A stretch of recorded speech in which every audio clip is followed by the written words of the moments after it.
If you're saving people's lives, and these people are going to die, a lot of them, because they don't have these things that we take for granted in life. A lady named Florence was being our translator and helping us because she was a nurse and she had her own clinic. So right at that time, American University, I went there for 2 or 3 years. I kept lobbying for them to have a program in Africa, like students abroad. Well, the students came over there from American University. It was the first year, and they really helped start putting the school together, along with other people. And the school became really nice. And what we did, we hired teachers. We had cooks to cook food for the kids, and we had books. Did we buy books? We might have bought some books. A lot of books were brought over, and we started a school with 50 kids. So we had that for many years. I mean, we started that 13 years ago. Now, all the kids at that point were kind of small. They weren't very old, maybe 6 or 7 years old. But now, a lot of the guys, young ladies and young men, they have graduated, but we still have about 40-some kids that we're trying to get through. And that's the thing about the school. Now what happened, which caused a little bit of problems, as the kids got older, I knew we couldn't keep them in the school that we had above the clinic because they needed more difficult courses like algebra and geometry and chemistry. And the teachers that we had hired, they were great for kindergarten kids and kids maybe in elementary school, but not for what we really needed. So it got to the point where we told the teachers we have to put them in other schools, and we had enough money right then to put them in 6 different schools in nice areas. So we did get them out the slums, and we got them in other schools. We had a couple of NBA players that came over, which was really good. Ron Artest paid for the lab to be built in our clinic. The NBA donated $50,000 worth of medicine to start the clinic. They brought over, and that's a lot of medicine. But I knew we were in trouble before the clinic even opened because she had hired 8 people. And I said to Florence with the clinic, I said, who's going to pay for all these people? Now you have to understand that it wasn't a free clinic, but most of these people that came to our clinic had never been to a doctor before. The first couple of years, it was very, very rough. And the kids were doing well because first of all, now they had these nice uniforms, but then we had learned they never want to take them off because they didn't have any other clothes to put on. We had to keep telling them, you gotta take them off, you're wearing those clothes out. We only got them 2 sets of uniforms during the year, but everything went well. So to wrap all this stuff up about the 35 trips to Africa, if somebody had told me from the beginning that we were gonna be feeding all of these people, starting a school, building a clinic, I would have told them, yeah, you gotta be crazy. But so when you start small and you start growing, you start understanding, well, I can do a little bit more, I can do a little bit more, and when you see the suffering over there, you have to realize that you have to do something. And we're very fortunate. My life, every dream I wanted to come true, came true for me. And for me, helping other people it's my goal now. And I enjoy it very much.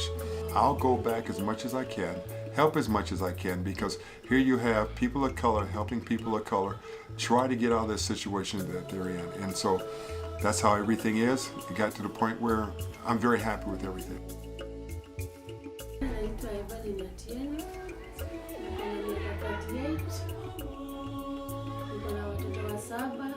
KERMIT'S wananisaidia kuanzia watoto wakiwa chini. Nisaidia kwa miaka 15, hata imepita, hata sikumbuki. Nilianza naye kama watoto bado wako chini kabisa. Ananisaidia kwa masomo, kwa chakula, na nifanyia shopping. Kuna wakati nimekuwa mgonjwa, operation kwa shingo, akatumana pesa, nikaenda kufanyia operation.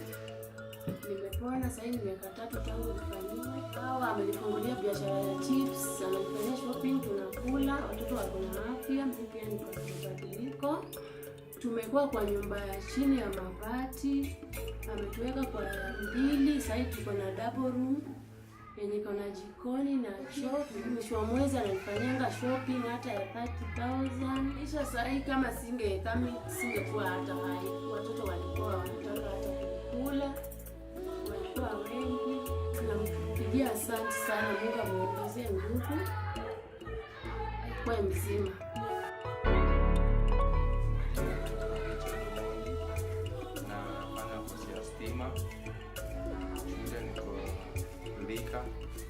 na thank KERMIT'S kwa kunilipia shule. Kazi KERMIT'S singekuwa shule, ningekuwa gaidi kuije.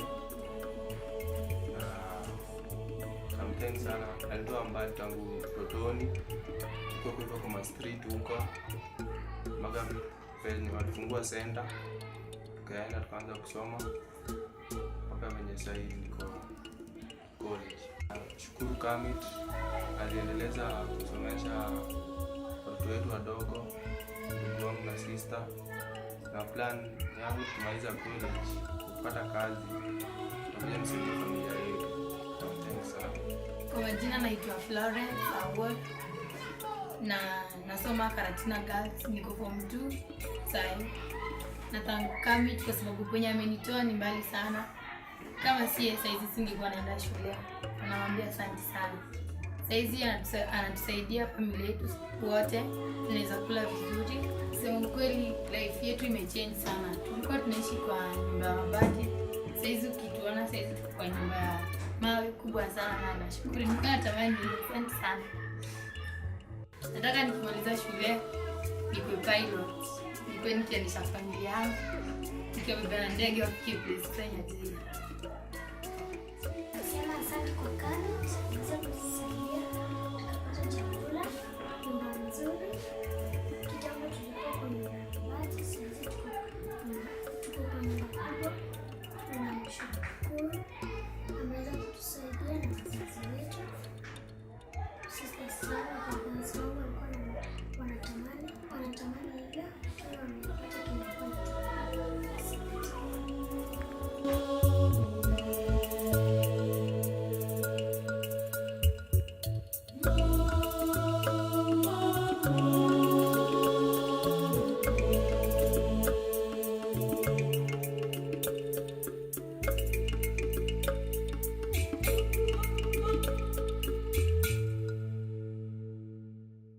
Mary, niko na miaka 64.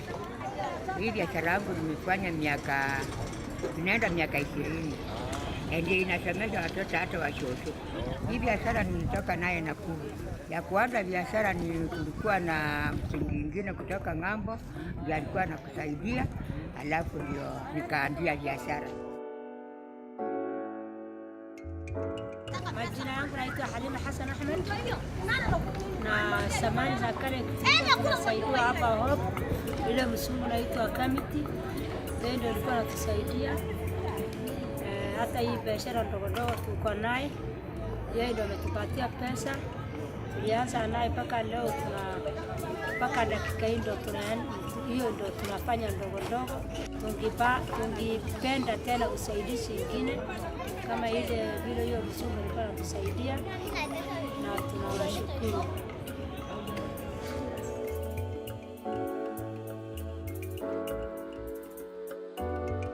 Naitwa Lydia wa KERMIT'S Washington kuanzia 2001, na kuanzia hapo KERMIT'S ameweza kunisaidia kuanzia huyo mtoto akiwa na miaka 2 mpaka saizi ako na miaka 11. KERMIT'S ndio huwa ananilipia chakula, ananilipia nyumba, school fees ya mtoto, uniforms, yeye ndio huwa ananunua. KERMIT'S ndiye hata alinipatia karibu kila kitu. Hii kitanda nimekaa naye like 10 years. Kani after 8 years nikapata huyu mtoto. KERMIT'S pia still anampenda, ameendelea kumsaidia. Wakitaka kuenda out, KERMIT'S anatuma pesa na wapeleka out. Sasa hii mwaka KERMIT'S ameamua akatufungulia biashara, ilikuwa mwezi wa 2. Yeye ndiye alinipea capital. Naendelea kumshukuru kabisa.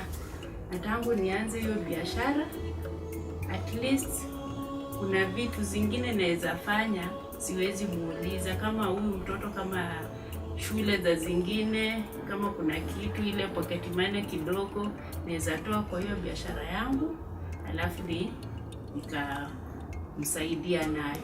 Nashukuru sana. KERMIT'S amenisaidia sana.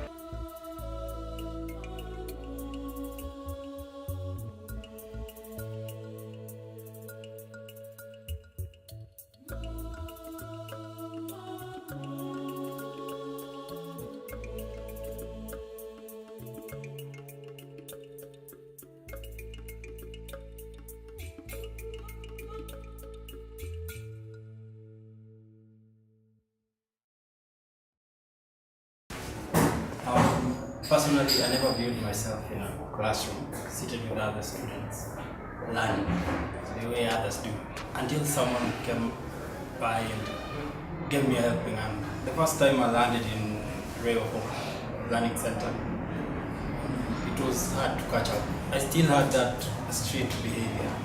I had dropped out of school, so for now, I finished my Form 4 last year. I'm really grateful for all that they have done, courtesy of Kermit, Washington, the teachers, Florence, the doctor, who has always been around whenever we need medical help, medical checkups.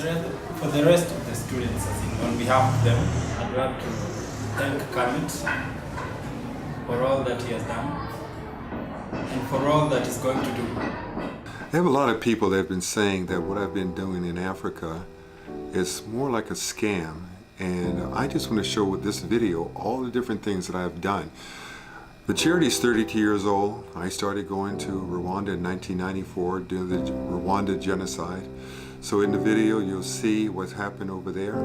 I've been 35 times. We've built a clinic, we started a school, we have a feeding program, and you'll see how we went to different orphanages all around Nairobi, not only taking them food, but also in clothing and various other things like that. Wasn't very easy, but I've been 35 times, as I've said, and with this video you'll see all the things that I've done, and it's not a scam. It's just trying to help other people have a better way of life.